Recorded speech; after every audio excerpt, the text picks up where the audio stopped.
শপিস্টিকে স্বাগতম।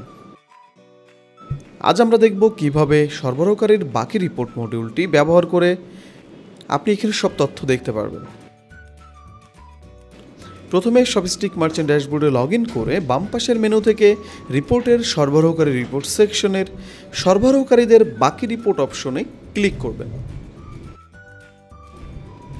এই পেজের শুরুতে আপনি কিছু ফিল্টারিং সেকশন দেখতে পারবেন। এই সেকশন থেকে আপনি ডেটা ফিল্টার করে নির্দিষ্ট রিপোর্ট বের করতে পারবেন। ফিল্টারিং অপশনগুলো হলো তারিখ নির্বাচন,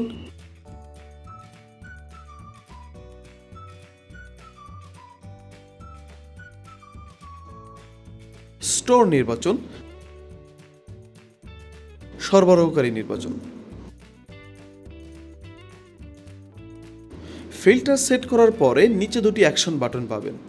এক, ফিল্টার রিসেট করুন বাটন, এর মাধ্যমে সব ইনপুট মুছে নতুনভাবে শুরু করতে পারবেন। রিপোর্ট তৈরি করুন বাটন, এর মাধ্যমে নির্বাচিত ফিল্টার অনুযায়ী প্রতিবেদন জেনারেট করতে পারবেন। রিপোর্ট তৈরি হওয়ার পর নিচের দিকে কিছু কার্ড দেখতে পারবেন। এখানে থাকবে মোট ক্রয় পরিমাণ, মোট পরিশোধিত পরিমাণ, মোট বকেয়া পরিমাণ, বকেয়া সহ মোট ক্রয়,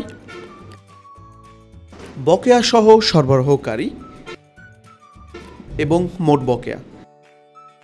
এখন নিচের বিস্তারিত রিপোর্ট টেবিলে দেখতে পারবেন রেফারেন্স নাম্বার, সরবরাহকারীর নাম, মোট পরিমাণ, মোট পরিশোধিত, মোট বকেয়া এবং স্ট্যাটাস, এবং শেষে পাবেন ক্রয়ের তারিখ।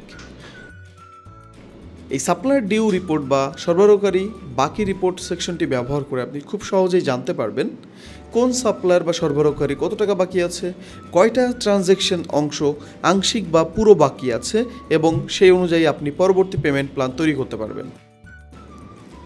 যদি আরও কোনো সাহায্যের দরকার হয় যোগাযোগ করুন আমাদের হেল্প সেন্টারে, আমরা সবসময় আপনার পাশে আছি।